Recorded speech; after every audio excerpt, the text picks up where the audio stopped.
Boys and girls of Payne County, Oklahoma. Boys and girls. You have tuned in to another episode of Pastors of Payne. We are the priests of Stillwater, Oklahoma. USA. There are actually, I should say, there are 4 priests in Payne County. Mm-hmm. If you did not know this, I am Father Brian O'Brien, pastor of St. Francis Xavier Catholic Church. Father Robert Duck, who was on the show last week, he is the associate pastor. Then we got Father Kerry. Yo. There he is, who's the pastor at St. John Catholic Student Center on the campus of Oklahoma State. And then Cushing, Oklahoma, St. Peter and Paul in Cushing. Is it really? Is in Payne County. Is it like on the edge? Cushing is in Payne County. Anyway, Wow. shout out to Father Emmanuel over at St. Peter and Paul in Cushing. Interestingly, Father Robert and I are going to go in January. Father Emmanuel is going back to Nigeria to visit his family. Father Robert and I get to cover the parishes. One weekend in Cushing, Drumright, and Pawnee. Shout out to all those places. And then the next weekend, Father Robert will make the circuit in those 3 places. So that'll be fun. Me, I'll be on vacation. Cool. Whatevs. we have our big student leadership summit with Focus. But this will be after school's back. Oh, is it really? Mid to late. Oh, I'm busy. Mid to late January. He didn't ask you to cover because you don't have anyone. You don't have a backup. Yeah. Father Robert and I have backups each other. Oh, okay. Bam. So last week we had a funny show. Father Robert was on, and we went through a spirited discussion on our favorite saints. What about tiny saints? We forgot the little tiny saints. Whatever. You know how you get those little bitty rubber tiny saints? Yes. Don't send me any. People give them to me. Well, they're so small. They get in the way. Yeah, I don't want them. I have a St. Francis Xavier in my drawer. Is that what you wear as an earring? Sometimes when you're. I'm just kidding. That's funny. I do not have an earring. No, you don't have an earring. So we had a. Spit it out. There's So I grew up in Houston, Texas, and you grew up Saint Martha, Mary, and Lazarus Friends of Jesus Catholic Church. Longest name of any Catholic church in the country, I think. And there's I think every priest, and I think every religious, every sister, every brother, there are stories that there's a reason when and people ask us a lot when did you know? That's probably the most common question that priests get. Is when did you know you wanted to be a priest? And it's very interesting. But wasn't an arranged marriage to the priesthood? But if you listen to most priests, they have very interesting stories. There's guys that we know and we went to seminary with who they've known since they were 5 that they wanted to be a priest. Right? That's not me, and I know that's not you. And then there's guys who, maybe were teenagers, kind of when that seed got planted. Maybe guys who are in college, after college. So anyway, it's just very interesting. So in my life, are we giving our vocation stories today? Yeah, I thought we might just share. Oh, you know what? This is like Vocation Awareness Week. So we're at the tail end now of a week in the church where we should always be supporting and promoting vocations to the priesthood and religious life. But we're coming up on the end of this week where the church kind of pays particular attention to promoting vocations. And so, anyway, I lost a good friend, Mary Rose Buckley. Who? Oh, that lady you said at the age of 98. She died in October the 21st. Wait, is this the little old lady who? Yes. Oh, that's her. I love this story. Go. So I think most priests, they'll tell you the major influences in their life, most of the time, many times are like parents, grandparents. Right. Sure. Maybe if you had like a priest in your own family, which most priests don't, but some do. Well, the first person outside of my kind of mother and grandmother who ever encouraged me to be a priest was Mary Rose Buckley. And okay. Mary Rose, when I was in 6th grade, Mary Rose was already in her 70s, probably, right? But anyway, she just died at the age of 98 and just lived an incredible life. A very holy woman, certainly loved the Eucharist, devoted to Mass and adoration, loved our Blessed Mother, but loved the poor. She and my mom used to do they called it their bread route. They would go around to the various like restaurants and grocery stores in Kingwood, Texas, where I grew up, and they would collect the bread, kind of Panera and other, Walmart and stuff, and they would collect it, and then they would bring it to, there was like a trailer park in New Caney, which is like the town next door, and they would bring it there every Friday, and would give it out to the people who. And you could just show up and get bread. Yep. And there would also be some ministry. Somebody would say, "Oh, I also need a bed, or I need a trip. I need a ride to my doctor." Or so all this ministry kind of came about. But anyway, Mary Rose was just right in the center of it. So when I was a kid, she was very encouraging of me. I'm in sixth grade. Like, have you ever thought about being a priest? She would say to me. Really? And was the first person outside of my own family who ever encouraged me. So then, fast forward. Last year, I actually told this story at Mass the other day, but it was only really? It was only at the 5:00 Saturday night because that was the only English Mass I was preaching that weekend. So only people at the 5:00, and it was homecoming, so like hardly anyone was there. So only a few people heard the story. When I now all of Payne I graduated County from college and then was a graduate student at the University of Notre Dame, and met a nice girl, and we were dating. Karen and I were dating, and. It was good. It was like it had momentum. It was going somewhere. So at Christmas break, I went home to Houston, and Karen came with me. Oh, so she met my family. Well, this is a big step. So we go to Mass, of course. She was Catholic. I'm Catholic. We go to Mass, and I introduce Karen to Mary Rose. Well, your other woman, Mary Rose, So Mary Rose, always woman. cordial, always polite, wonderful, holy woman, meets Karen. All good. So then I go back over the summer, and this was Karen and I had broken up. Oh, all right, and it was. You went fine. back where? You went back. I went back to Houston. Oh, we went back from. So I was home at Christmas and then home in the summer. So I go back and I go to Mass and I'm by myself, and I see Mary Rose. Uh-oh. And Mary Rose says, "Quote, oh, how's that girlfriend of yours?" And I said, "Oh, actually, Mary Rose, we broke up." Mary Rose says, quote, "Oh, good. I've been praying for that."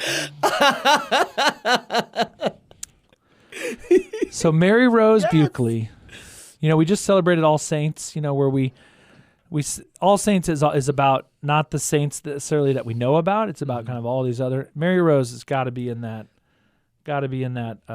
Is she like the widow from the parable of the unjust judge from a couple weeks ago in the Gospel of Luke? Yes. She gets the judge to bend his will to hers.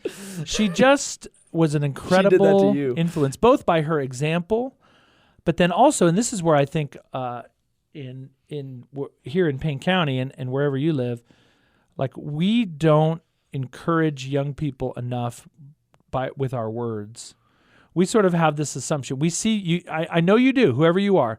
You see people at Mass, young people, or you see college students, or you see whether, maybe from a little kid, maybe serving Mass, to a high school student, maybe a young adult.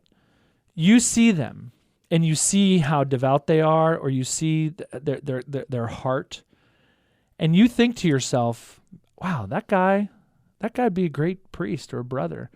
That young woman, wow, she would be a really great religious sister. And then we don't say anything. Why do you think we do that? I think that sometimes there's fear. Well, I don't want to. It's kind of it could be embarrassing, or I'm sure someone else has told them. And what I just want to encourage is that you got to speak up. One of the reasons that I'm a priest today is because Mary Rose Buckley spoke up. Now, maybe she said that to every boy in the parish. I'm anti-praying your girlfriend? Yeah. Maybe that was just, she had a continuous 54-day novena against girlfriends.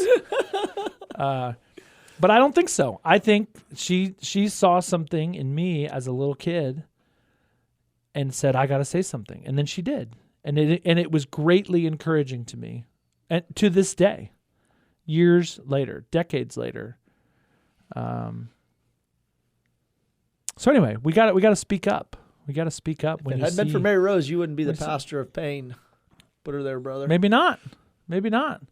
Who encouraged you? Did you have who outside of your family? So obviously your family's wonderful and Catholic and very encouraging. Knowing that my mother and father do not listen to this podcast, I can say this openly. I don't think they ever mentioned I should be a priest. Well, they're not opposed to it. They're not opposed to it, but they never like, hey, you should think about being a priest. I think they were more shocked by it than anything, because at the age of 7, I knew what I was going to do in life. My goal what was that? My goal at the age of 7, I was going to go into the Air Force and work on airplanes, and then spend 25 years in the Air Force. And after my 25 years in the Air Force, I was going to design and build and work for a company that does hypersonic research aircraft. You knew this at the age of 7? Yes, because my first girlfriend was the X-15, which travels like 4,000 miles an hour and was dropped out of the belly of a plane. That was my first girlfriend, the X-15. Basically, strange name for a girl. I know. She was beautiful. She flew fast, and off we go into the wild blue yonder. So, I mean, that was my goal, was to spend 25 years in the Air Force. So I had no plans to be a priest. So when I was younger, no one encouraged me. So a couple of things happened. There was this moment where there was this guy named Father Dan Muggenberg, also known as Bishop Dan Muggenberg, now the Auxiliary Bishop of Seattle, and a guy named Ken Harder, now known as Father Ken Harder, were visiting Bishop Kelly High School. And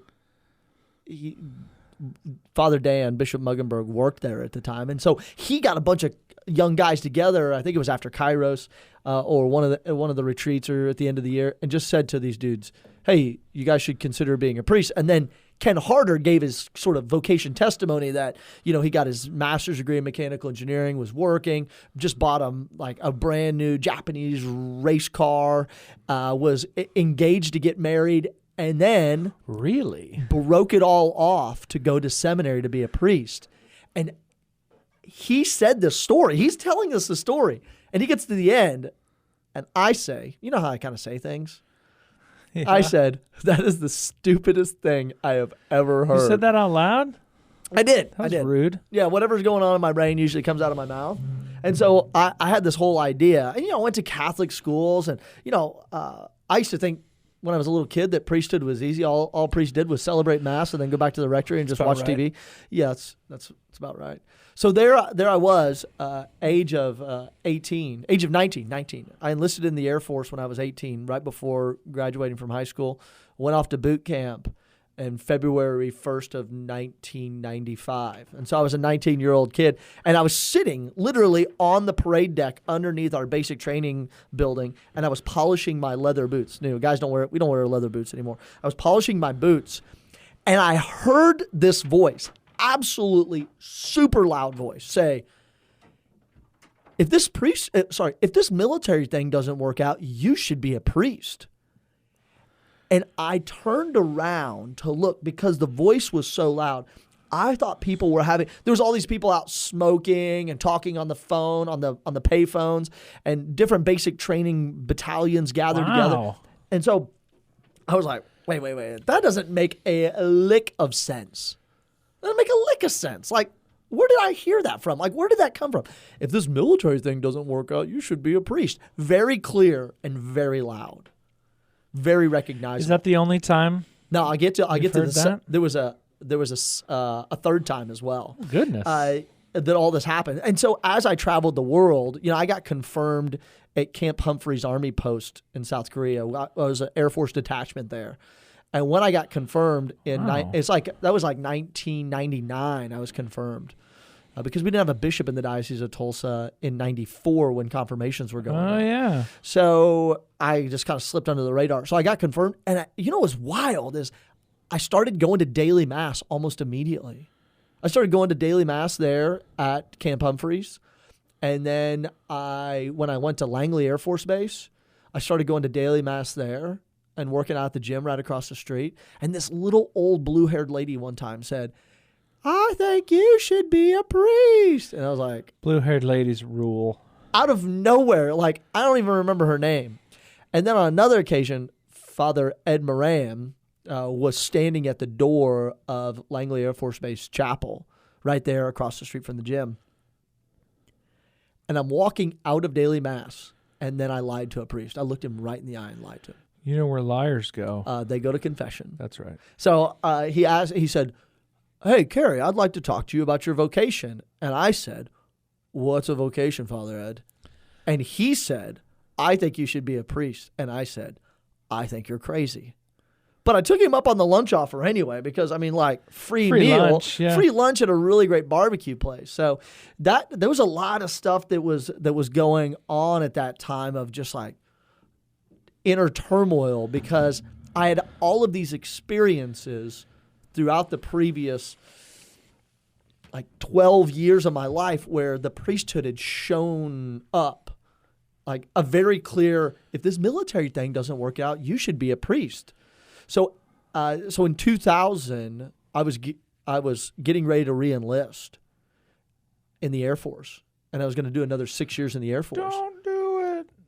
And this guy from a government agency offered me a double. The CIA? No. Oh.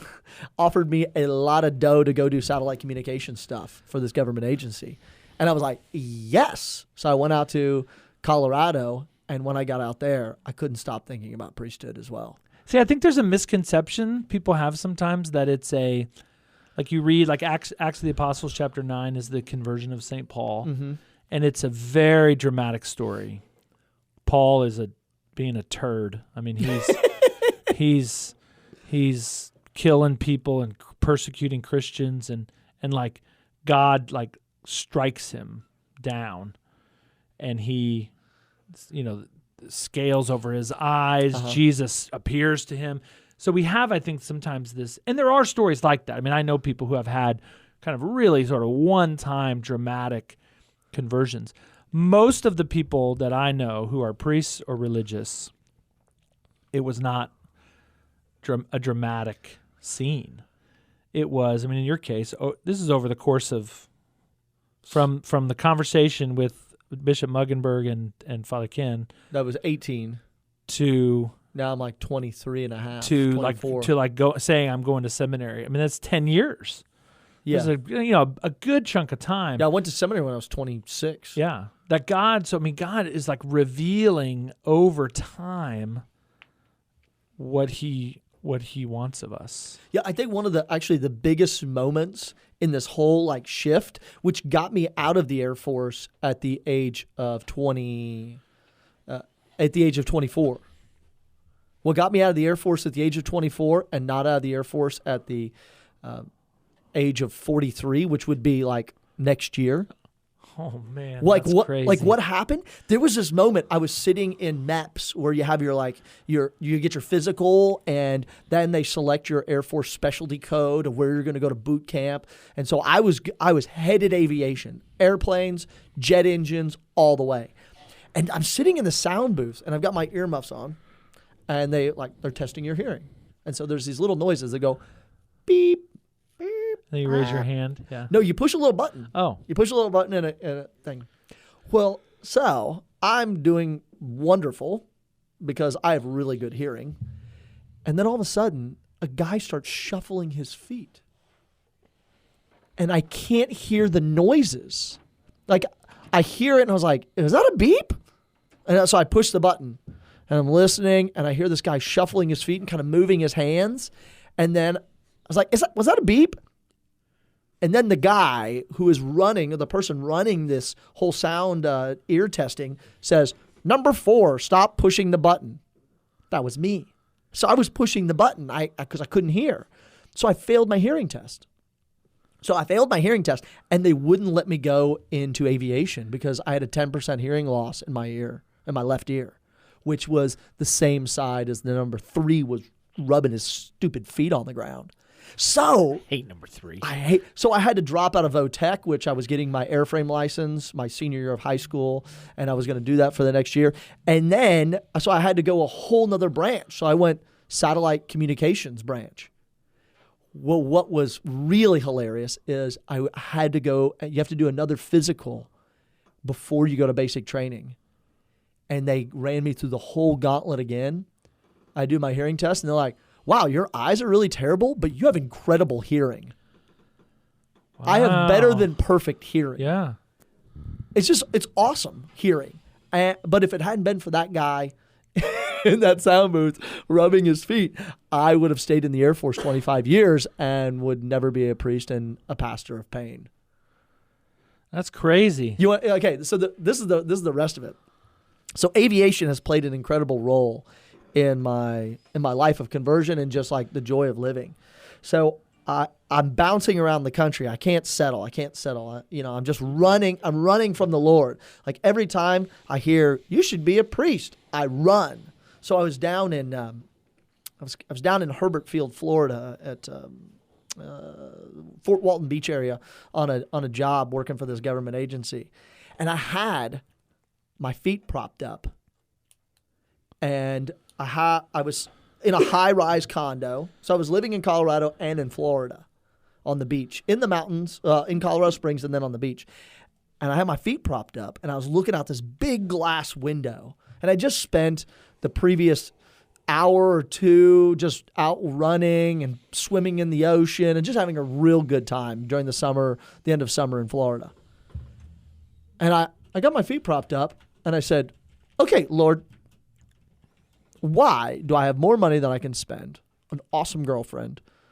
I'm living in Florida and in Colorado. I have an incredible job. Why is it I'm still miserable? Why am I so unhappy? Like, why am I still miserable? I have everything that people say, these things will make you happy. This stuff will make you happy.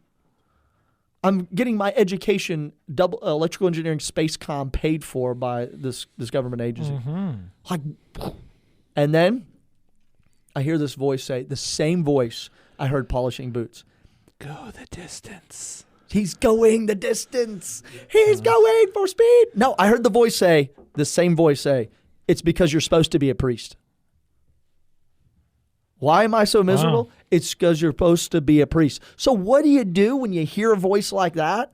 Run. You run. So I went back to Colorado, quit my job, and moved into New York, and took a terrible, terrible job at a data switching company. You're good at running. So I arrive in New York, and I get to this like extended stay America sort of hotels, and I'm going to stay there for like a couple weeks. It's got kitchenettes and beds, so I'm going to stay there. And my first night, I can't sleep. And then I finally go to sleep, and I wake up in the morning, and I hear this voice, the same voice, say, you can run, but you'll only die tired. And that actually, wow. It's one of my favorite quotes in the aviation world. It's the motto on the nose art on the AC-130 Spectre. It says, you can run, but you only die tired. And I was laying there, and I was like, I am so tired of running from you, God. And I was like, go to seminary. I was like, pass, hard pass. So it took me like another 2 years to go to seminary after that. So I didn't go to seminary till So now most 26. people, to hear that voice, I would put you in the minority. Yes. Is that right? Or other people have heard a similar voice? I don't know. Well, God speaks to different people in different ways. No, that's what I guess what I was trying to get across is like there's people out there, some young man, young woman listening, and they're like, well, I haven't heard that kind of voice. I guess I'm not. I also got a lot. I've never heard that. Right. But then you get like the blue-haired lady telling you, and the priest at the door, and then for me through other people, right? And then a girlfriend showing up and saying, "Hey, you should discern your vocation." That happens to people. Mine was a lot of like upset stomach, like, why do I have everything and I'm still not happy? There's that line that's like you have a God-sized hole in it, and you're trying to put empty things into it. And so for some people, it's that. Hole, yeah. There's just an emptiness in there, and it's like, okay, Lord, why do I have everything but it's still empty? So there's a number of some people see the beauty of service. Like I've had my friends who like they loved serving the people of God, and they said, I feel like I should be a priest, and they do it. Yeah, and I think that's when you see a young person in your life that has that a willingness to serve and a love for God, even if it's not perfect. I mean, so maybe you know something about them where they're, they've had maybe a little checkered past, or they're not perfect. Right. I think sometimes I'll just speak for myself here. Your priests are not perfect. What? We have all kinds we go to of, confession all every kinds week of too. faults and go to confession like everybody else. But I think sometimes we have this idea that a guy or a girl needs to be sort of at this like major. They need to be super holy, like before they can even consider it. And we would say, I know from our experience, like in the seminary is a place. It's a place to discern. It's a place to, okay, Precisely. So if you feel called, but you're not quite sure, we'll go and live it. And that's one of the ways you're going to know if this is for real. Right. Both on your side, but then also on the church's side. We want to see who you are and, are you for real? Are you willing to become the man that God wants you to be and the church needs? Conform to the image of Christ. Yeah, there's all sorts of different vocation stories. I know young men who just like from day one when they were kids, they were like, I want to be a priest. Yeah, a lot of people knew from way back. There's a little kid, not us. Seattle, Emmanuel's son, Jacob, who from as a little boy, he's now in 7th grade. That's all he wants to do is be a priest. We always say here, if we could ordain 5th graders, we'd have so many priests in Payne County. We have all these kids, all these a lot of the boys who serve mass, and, who are just so gung ho about the priesthood, and it's fun. It's fun to watch. So we're at the end of this Vocations Awareness Week, and really just an encouragement for everyone listening, wherever you are, is to encourage young people. But you got to speak up. Certainly pray for them. But if you see a young person at your parish, to literally walk up to them, and if you don't want to walk up to them, then write them a note. Find them and encourage them, and be specific. To say like, hey, I've noticed you're here at Mass, or I noticed the way you speak to people is, just has a very calming presence, or it gets people excited about the joy of the Lord. Be specific of why you think they might be called to the priesthood or religious life. Do it for the boys. Do it for the girls. There is things like that. And I told my Mary Rose story. I mean, that had a lasting impact on me as a young man. One of the things that got me and really helped me along, there's this prayer by Father Thomas Merton, the Trappist, and I found it in a library in Schenectady, New York. And so for you all out there who were like in my situation, who didn't know what you're doing in life or how to get there, there's this prayer. Have you ever heard this one? My Lord God, I have no idea where I am going. I do not see the road ahead of me. I cannot know for certain where it will end, nor do I really know myself. And the fact that I think that I am following your will does not mean that I am actually doing so. But I believe that the desire to please you does, in fact, please you. And I hope I have that desire in all that I am doing. I hope that I will never do anything apart from that desire. And I know that if I do this, you will lead me by the right road, though I may know nothing about it. Therefore, will I trust you always, though I may seem to be lost and in the shadow of death. I will not fear, for you are ever with me, and you will never leave me to face my perils alone. Amen. I love that my desire to please you pleases you. Yeah. I may not be on the right path, but Lord, show me. That's a great prayer for young people out there. Love it. I will say this, and that's being a priest is pretty darn good. In the words of the greatest song of the Lego movie, everything is awesome. Everything is cool when you're part of the team. Living the dream, We're dude. on the Lord's team. The winning side. That's right. So raise your glass. All right. We hope everybody has a great week. Keep praying for us and pray for vocations from Payne County. Blessings.